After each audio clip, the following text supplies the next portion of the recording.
Podemos dizer que Dorival Júnior balança no cargo de técnico do Corinthians. Eu não sei dizer para você se ele pode ser demitido, não dá para cravar isso como um tropeço diante do Santos, até porque o Corinthians pode conseguir até um resultado positivo.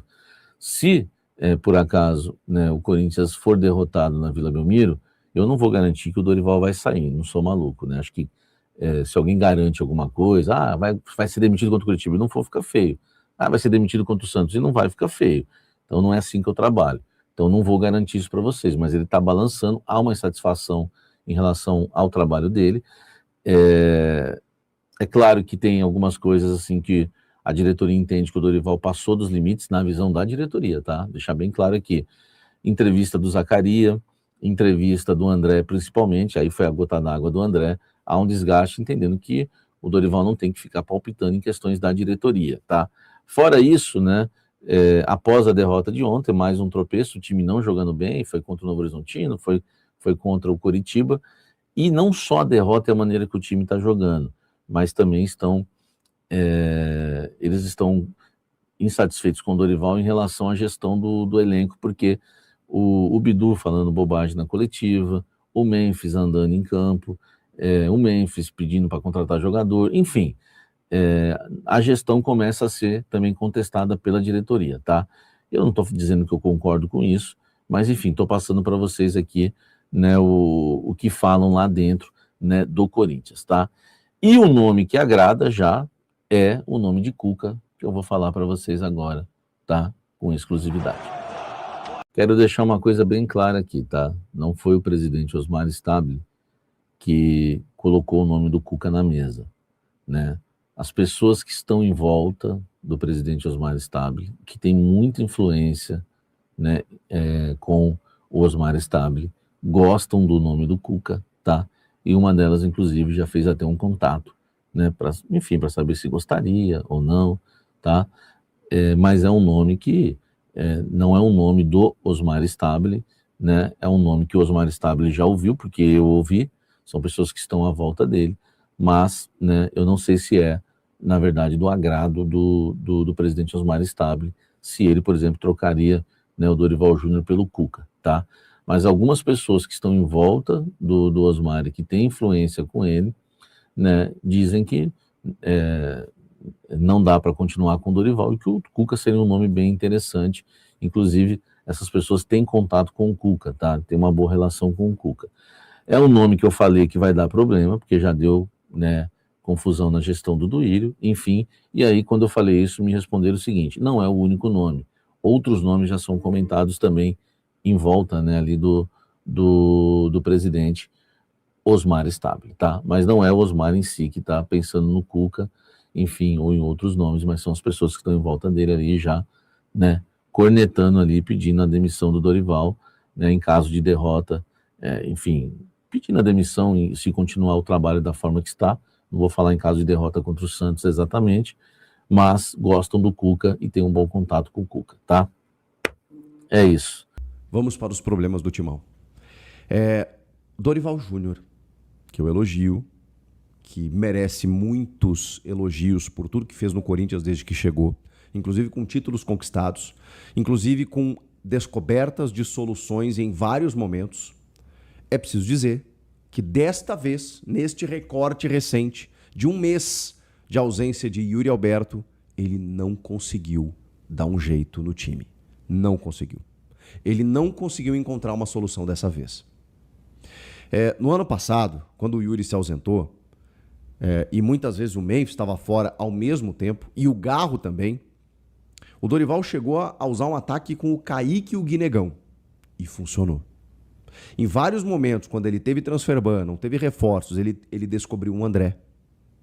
O Guinegão chegou no time fazendo gols, inclusive, para o Corinthians, o ano passado. Resolveu muitos problemas dele.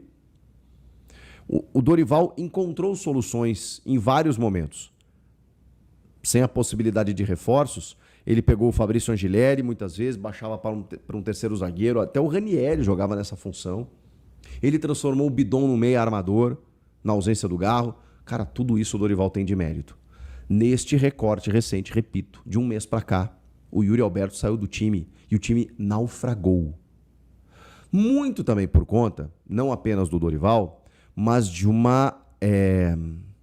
um fracasso técnico do camisa 10 do Corinthians. O senhor Memphis Depay não chegou esse ano. Nós estamos no dia 11 de março e o Memphis Depay ainda não chegou. Eu não sei se é físico, eu não sei se é adaptação, eu não sei se é preservação para a seleção holandesa, para a Copa do Mundo, eu não sei.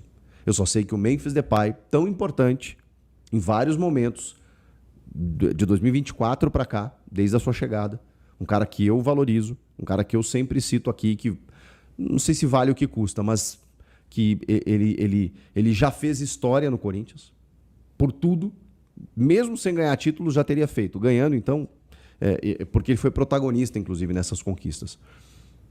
Cara, em 2026, o 2026 do Memphis é uma vergonha. Porque aí o que acontece? Quando você não tem o Yuri Alberto, recai sobre o Memphis a responsabilidade. Como muitas vezes recaiu e muitas vezes ele funcionou, ele resolveu. Memphis, seu camisa 10, irmão, assume a bronca. Eu sei que talvez não seja a função dele, né, ser o 9, ser o falso 9, ser o cara mais agudo, mas na seleção holandesa ele tem essa liberdade para jogar lá no ataque. E ele não conseguiu, cara. Não conseguiu. Mas assim, numa rotação visivelmente abaixo dos demais e da que ele já mostrou no Corinthians. Então, que alguém explique. É físico? Depois de 11 dias sem jogo? Tem algum problema crônico? Tem aquela paradinha de escolher o jogo que vai jogar? No clássico eu me dou um pouco mais contra o Santos, que o Neymar pode ser que esteja em campo e tal. Aí contra o Coxa eu tiro o pé. Aí me ajuda, né? Não sei se é isso. Mas tá ruim. Porque o Dorival, ele merece a crítica por ele não ter encontrado uma solução, ou pelos jogadores que ele apostou não terem resolvido, né? Seja o Vitinho, seja o Guinegão, eles não resolveram. O Vitinho resolveu lá contra a Portuguesa da Série D do Campeonato Brasileiro nas quartas de final do Paulista. O Guinegão não conseguiu ser o do ano passado e o Memphis está muito distante daquilo que é. Então o Yuri Alberto saiu do time e o Corinthians simplesmente parou, cara. Não conseguiu fazer mais nada na vida. E peraí, o Yuri, ele infelizmente, ele até se recupera bem, mas ele tem tido lesões frequentes. E daqui a pouco ele pode se ausentar de novo, seja por uma lesão muscular, seja por alguma outra questão pontual. Daqui a pouco o Yuri pode ser vendido. E aí? O que o Corinthians vai fazer?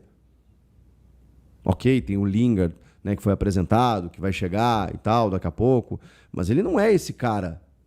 O Pedro Raul também não é esse cara. O Guinegão não está sendo esse cara.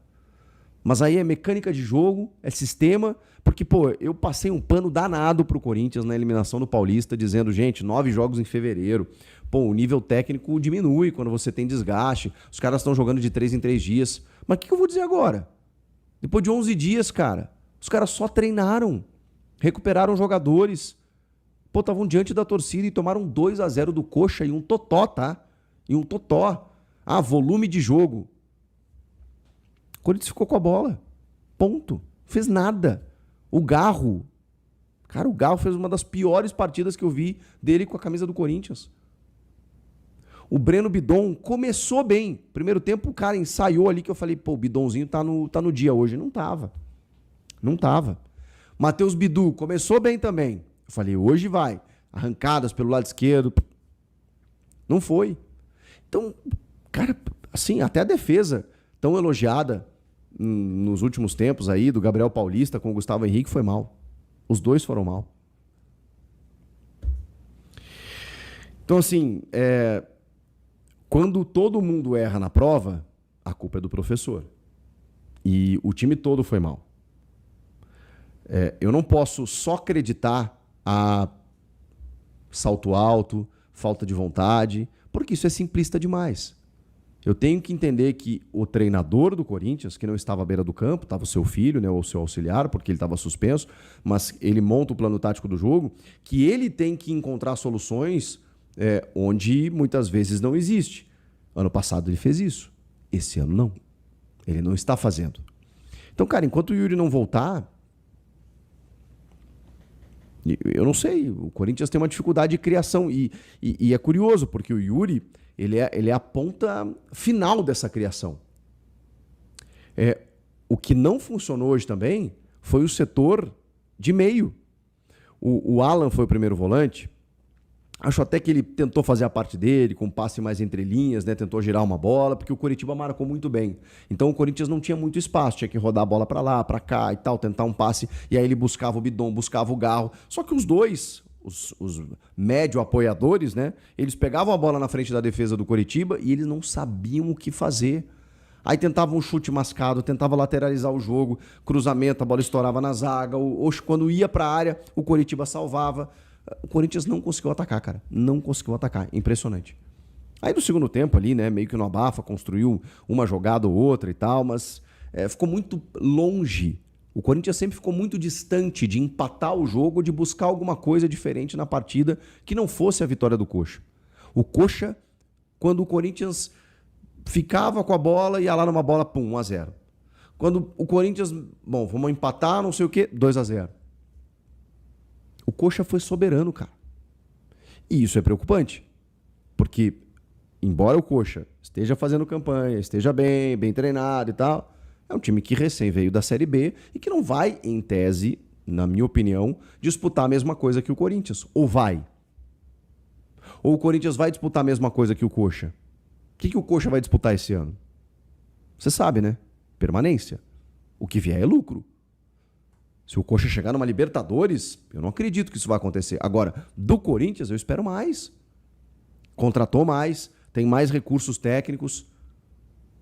Bateu o Flamengo na final da Supercopa, é o campeão da Copa do Brasil. Pô, se eu não acreditar que esse Corinthians possa disputar o título brasileiro, ou pelo menos as primeiras posições, só que o que eu vou dizer quando perde em casa pro Coritiba, cara?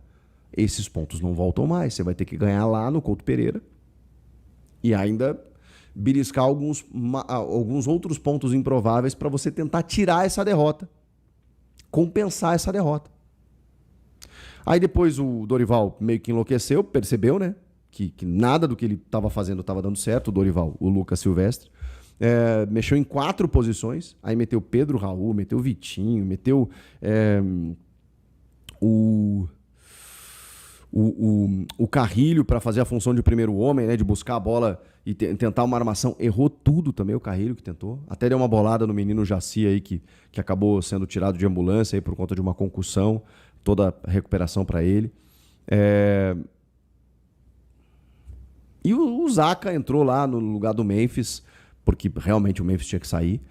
Mas isso 35, 36 minutos do segundo tempo. Nada conseguiu fazer, assim, muito pouco para a gente poder analisar. E o jogo foi muito pouco, muito pobre, de um Corinthians que estava todo esse tempo treinando, descansando e focando nessa partida. Eu fiquei decepcionado, imagino que o torcedor também, porque, pô, depois de tanto tempo sem jogo, em casa, contra o Coxa, você pensa, bom, é o jogo da confirmação. Corinthians vencendo, chegaria aos 10 pontos de Palmeiras e São Paulo, que vão jogar nessa quinta-feira. Você colocaria uma obrigação na conta dos caras de pontuar, senão o Corinthians estava ali, não na liderança por conta de saldo, mas estaria ali, cara, com 10 pontos. Perdeu em casa, caiu para 8º. E aí, quando a gente imagina, o Corinthians começou o Brasileirão diferente esse ano, vai focar no Brasileiro, mas aí você não pode dar esse mole. Você não pode bobear nesse tipo de jogo. Esse tipo de jogo é o que complica a vida do Corinthians sempre. E repito, não volta mais. Não volta mais, tem que buscar fora. Agora, mais do que isso, mais do que a questão de tabela, mais do que a questão de pontuação, do jogo em si, do placar em si, me preocupa a sequência quando o Yuri Alberto não está, a mecânica de jogo, o mau desempenho do Memphis, o Garro não conseguindo se encontrar ali no meio, porque o meio está mudando, né? Ele tinha ali, em algum momento, o Ranieri fixo, o Carrilho pelo lado direito, mas aí, ok, chegou o Alan, chegou o Matheus Pereira, reforços que eu considero, inclusive, interessantes para você poder ampliar o teu leque de opções ali no meio. Só que isso faz com que o Dorival tenha perdido um pouco a mão. Ele já não sabe mais quem é o primeiro volante dele, ele não sabe quem é o segundo, ele não sabe se joga o Ranieri, se joga o Matheus, se joga o Alan, se joga o Bidon e o Garro juntos, ou se ele deixa um dos dois para segundo tempo. Ele está meio que atrapalhado, meio que perdido nessa mini reformulação que está acontecendo diante de novos reforços. E, pô, não pode acontecer, né? O ideal, a ideia é que quando o Corinthians contratasse, você tivesse, que inclusive ele pediu, você tivesse mais recursos para você ter mais opções. Agora, ao mesmo tempo, você precisa definir um norte. E o Corinthians está meio que sem norte. Ele não sabe mais como jogar. E aí, quando ele perde a referência do ataque e os outros não compensam, fica difícil. Que resultado ruim, mais do que isso. Que desempenho horroroso do Timão.